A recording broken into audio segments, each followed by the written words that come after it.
गजा में जंगबंदी की कोशिशों में बड़ी पेशरफ्त। इसराइली मीडिया के मुताबिक हमास 28 यरगमालियों की रिहाई और 60 रोजा जंगबंदी पर आमादा हो गई। रिहा किए जाने वाले यरगमालियों में 10 जिंदा और 18 हलाक अफराद शामिल होंगे। इसराइल इस दौरान अस्करी कार्रवाई रोकने पर आमादा है। इसराइली मीडिया के मुताबिक अमेरिका की जानिब से इसराइल पर सीज फायर के लिए दबाव बढ़ रहा है।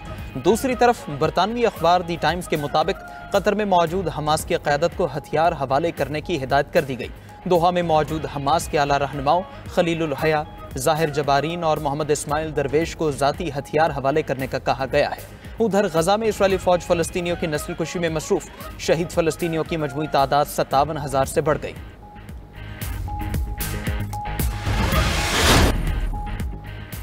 अय्याज सादिक अपनी ही पार्टी के रहनुमा ख्वाजा आसिफ की तनकीद का बुरा मान गए। वज़ीर दिफा ख्वाजा आसिफ की तरफ से हालिया तनकीद पर स्पीकर कौमी असम्बली सरदार अय्याज सादिक ने वज़ीर आज़म शहबाज शरीफ को खत लिख दिया। अय्याज सादिक ने अपनी तनख्वाह का मामला वज़ीर आज़म पर छोड़ दिया। ज़राए के मुताबिक स्पीकर ने मौक़िफ़ अपनाया कि उनका तनख्वाह के मामले से कोई ताल्लुक है न दिलचस्पी। तनख्वाह बढ़ाने का फैसला वफाकी काबीना और वज़ीर आज़म का है। चाहे तनख्वाह मत बढ़ाएं, मगर मेरा इस मामले से लेना देना नहीं है।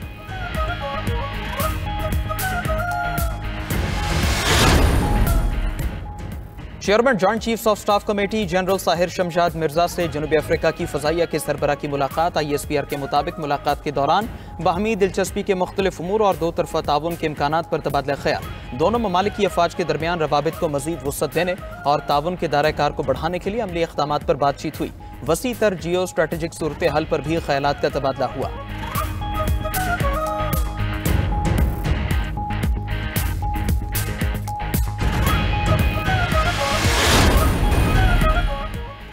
लाहौर के इलाके जौहर टाउन में वाक़े फार्म हाउस में शेर ने फैमिली पर हमला कर दिया। पुलिस के मुताबिक शेर के वार से 2 बच्चों समेत 3 अफराद जख्मी हो गए। जख्मियों में शामिल 2 बच्चों की हालत तशवीशनाक है। फार्म हाउस में रखे शेर का जंगला खुला रह गया था। वाइल्ड लाइफ की टीम फार्म हाउस की जानिब रवाना।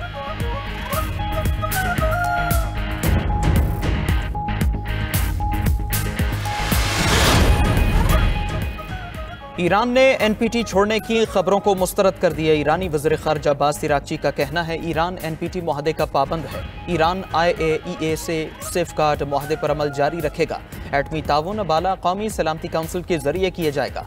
एटमी साइट्स पर हमलों के बाद एहतियाती तदाबीर के तहत नया कानून बनाया। ईरानी हुकूमत की जर्मन हुकूमत की बयानबाजी की शदीद मजम्मत। कहा कि जर्मन हुकूमत ईरानियों के खिलाफ बदनीयती रखती है।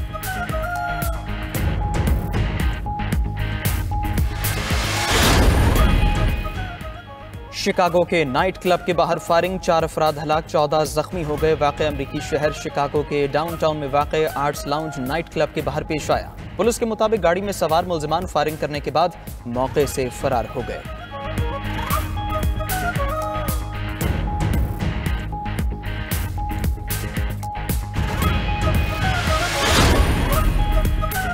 इंडोनेशिया के जजीरे बाली में फेरी डूबने से 4 अफराद हलाक, 30 अफराद लापता हो गए। रेस्क्यू एहलकारों ने बरवक्त कार्रवाई करके 31 अफराद को जिंदा बचा लिया। पुलिस के मुताबिक लकड़ी की बनी फेरी मशरकी जावा से बाली जा रही थी।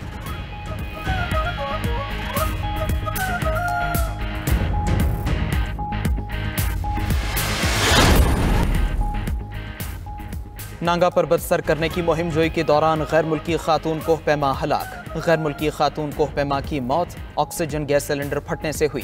कल रात 4 बजे के करीब बोनर बेस कैंप में अफसोसनाक वाक़या पेश आया। पुलिस हुकाम के मुताबिक चेक रिपब्लिक की खातून कोहपैमा के साथी ने हादसे की इत्तला दी। हाई पोर्टर्स और पुलिस की मजीद नफरी बोनर नाला बेस कैंप रवाना कर दी गई।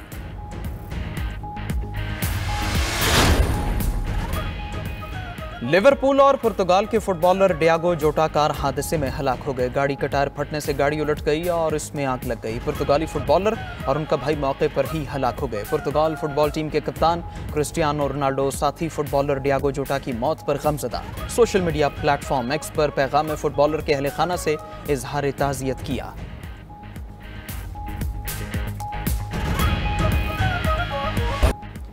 अमरीकी सदर डोनाल्ड ट्रंप का बिग ब्यूटीफुल बिल कांग्रेस से मंजूर। अमरीकी ऐवान नुमाइंदगान में बिल के हक में 218 और मुखालफत में 214 वोट डाले गए। खबर एजेंसी के मुताबिक बिल मंजूरी के लिए सदर ट्रंप को भेजा जाएगा। अमरीकी सदर ने 4 जुलाई से पहले बिल मंजूर करने का इंदिया दिया था। ट्रंप का कहना है बिग ब्यूटीफुल बिल अमरीका का माली खसारा कम और तरक्की की नई राह खोलेगा। बिग ब्यूटीफुल बिल की मंजूरी हर अमरीकी की फतह है। मेडिकेयर, मेडिकेड और सोशल सिक्योरिटी में कटौती नहीं की जा रही। अमरीकी अवाम के लिए खुशहाली का नया सुनहरी दौर शुरू होने वाला है। टेस्ला के बानी इलॉन मस्क इस बिल की शदीद मुखालफत कर चुके हैं।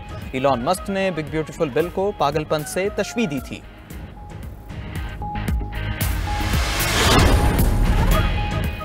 अमरीकी सदर डोनाल्ड ट्रंप और रूसी सदर पुतिन के दरमियान टेलीफोनिक राबिता दोनों सुदूर के दरमियान मशरक़ वस्ता और ईरान की सूरत हाल पर तफसीली बातचीत हुई। सदर पुतिन ने ईरान के मसले को सिफारती ज़राए से हल करने की अहमियत पर जोर दिया। इस दौरान सदर ट्रंप ने सदर पुतिन से यूक्रेन तनाज़ा रोकने का मसला दोबारा उठाया। पुतिन ने कहा कि रूस यूक्रेन में अपने मकासद से पीछे नहीं हटेगा। मसला यूक्रेन का बातचीत से हल तलाश करेंगे। सदर ट्रंप और रूसी सदर पुतिन के दरमियान टेलीफोनिक कॉल तकरीबन 1 घंटा जारी रही।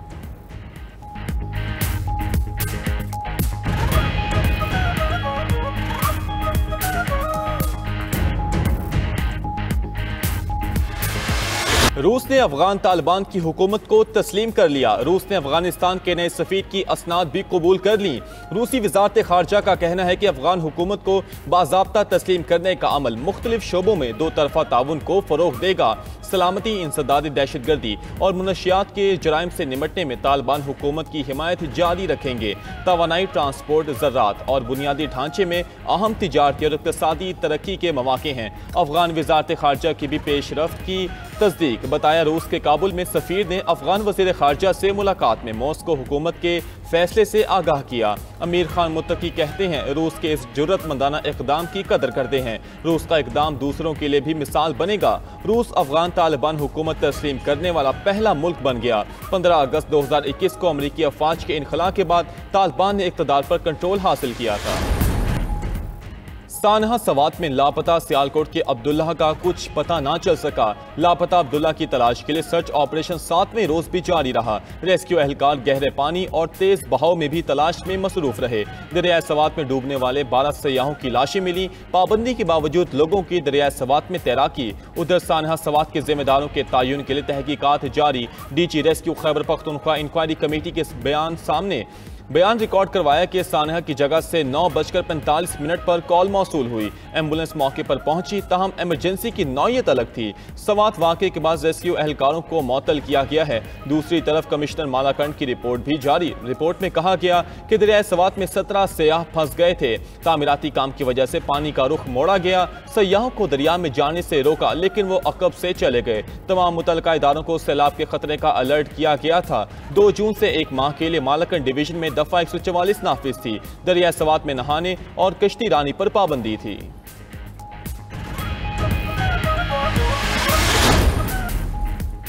चीन नायाब जमीनी धातों की बरामदात पर पाबंदी खत्म करे। बर्लिन में जर्मन वजीर खारजा जोहान वेडेफेल ने चीनी हमनसब वांग यी के साथ न्यूज़ कॉन्फ्रेंस में कहा, चीन की यकतरफा पाबंदियों से जर्मन कंपनीज में तशवीश पाई जा रही है। चीनी वजीर खारजा का कहना था चीन हाईटेक मैन्युफैक्चरिंग के लिए अहम धातों को यूरोपीय शराकतदारों के साथ मसले के तौर पर नहीं देखता। नायाब जमीनी धातों की बरामदात को जियो पोलिटिकल टूल के तौर पर इस्तेमाल करने के खदशात बेबुनियाद हैं। आलमी अमन और इस्तेहकाम के लिए नायाब जमीनी धातों की सिविलियन और फौजी इस्तेमाल के तौर पर दर्जाबंदी की है। अमेरिका ने कोलंबिया के साथ तनाज़े की बिना पर सिफारतकार को वापस बुला लिया। अमेरिकी महकमा खारजा का कहना है कि अमेरिका को कोलंबिया के साथ पॉलिसी इख्तलाफ पर गहरी तशवीश है और उसने अबूरी नाज़िमुल उमूर जॉन मैकनमारा को दीगर इक़दामात पर मुशावरत के लिए वापस बुला लिया है।